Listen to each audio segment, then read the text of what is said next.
We're here today with Bill Moses from Kluge Estate Winery and Vineyard, which is now in its 10th year of operation, which really leads me into my first question here, which would be how did the winery get started, and really what was the motivation behind it? Well, Patricia had owned this property for some 20 years, and back in the earlier days of the wine industry, people came to her and wanted her to plant grapes so that they could buy them from her.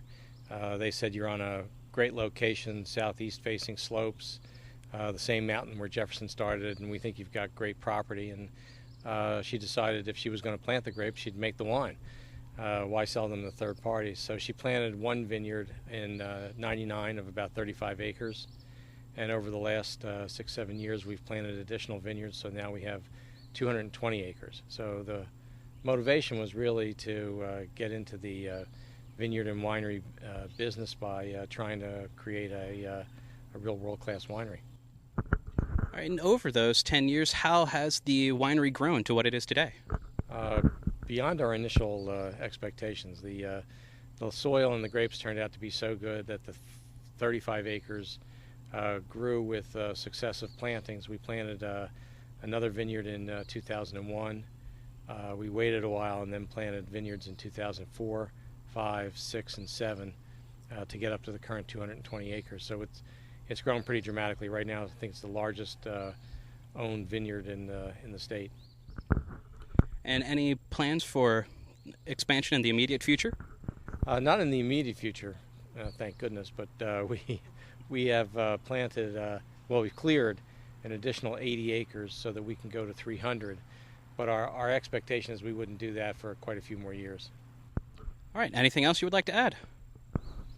Production facilities have also grown over the last few years so that we now have facilities in place that can take us up to about 65,000 cases a year. We're not there yet. This year we'll do about 36,000 cases, but we've got room to grow as these vineyards mature and produce more and more high-quality wine. All right, so out of around the 220 or so acres that you guys have here, what sort of varietals do you grow on the grounds?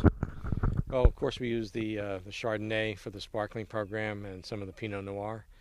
The red program, we have the classic Bordeaux varietals, Cabernet Sauvignon, Cab Franc, Merlot, a little Petit Verdot, and a little Malbec. And we use most of those in the two blended programs, the Kluge Estate New World Red and the Albemarle Simply Red. And what makes the ground here so good for those sorts of grapes?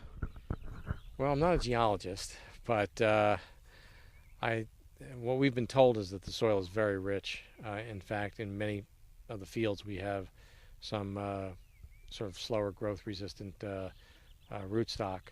But the soil is very rich, the composition of which is a mystery to me since I'm an ex-New Yorker. But it's got the right slope, the right elevation, the right aspect. So we face the southeast. We don't plant anything below 650, so everything's planted between 1,300 feet and 650 feet, which gives us great drainage of the cold air off of the fields. And we use traditional French spacing of 6x3, and it's just turned out to be a wonderful site for some really high-quality grapes. All right, so what sort of production levels do you have in your actual winery facility here? Well, in these two buildings, we have enough production facilities for make our current run, which is about 36,000 cases this year, of both the blended reds and the sparkling wine. Okay. And any in the tanks currently? We have Chardonnay in the tanks getting ready for the second fermentation and bottling and second fermentation for the sparkling, the 08. And we're getting ready to start bottling the Cru, pulling it out of the Jack Daniel's barrels and getting it ready for bottling. And with the amount of sparkling wines you make here, how big around is the riddling facility that you have?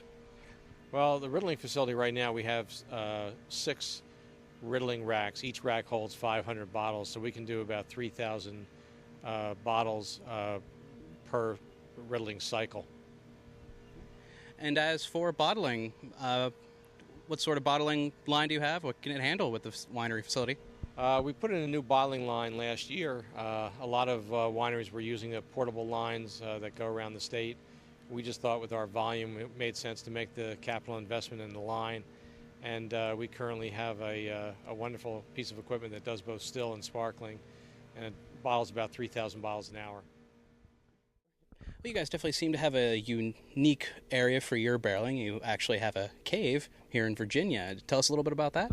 Well, we wanted to experiment with cost-effective measures of storing the barrels, and as you know, there's quite a bit of barrel cave storage in Europe, and we brought some folks down and we created this cave concept, and it's a cave that's capable of holding 400 barrels. It was prefabbed, most of it, and we excavated, poured the floor, and had the walls and roof prefab, dropped it in, then sealed it all together, recovered it, so it was part of the natural slope of this hill. The idea is getting the barrels below ground and maintaining a cooler temperature, higher moisture, without having to run the chilling equipment in order to maintain that. We also have some above ground barrel storage, and eventually we'll figure out whether we want to do more caves or more building storage, and which one is more cost efficient as well as being more, I think, ecologically sound. And around how long do your wines tend to stay in the barrel? Well, we barrel age the reds at least, I think, 18 months, some a little bit longer, depending on the quality of the barrels and the plan of the winemakers. The Cru, which is our aperitif, we age for 6 months in the Jack Daniel's barrels, but everything else is in the red program is barrel aged. The sparkling wine is, of course, goes through its second fermentation in the bottle. First fermentation is stainless steel and a little bit of the barrel, but we're still, as we expand our champagne sparkling production, we'll be doing some more barrel aging in the oak. And what type of oak? American, French, or? Not almost, exclusively French. We have 7 cooperage firms in France that we use. French winemakers prefer the French oak, and I think traditionally the higher the quality of the French oak has played itself out in the marketplace.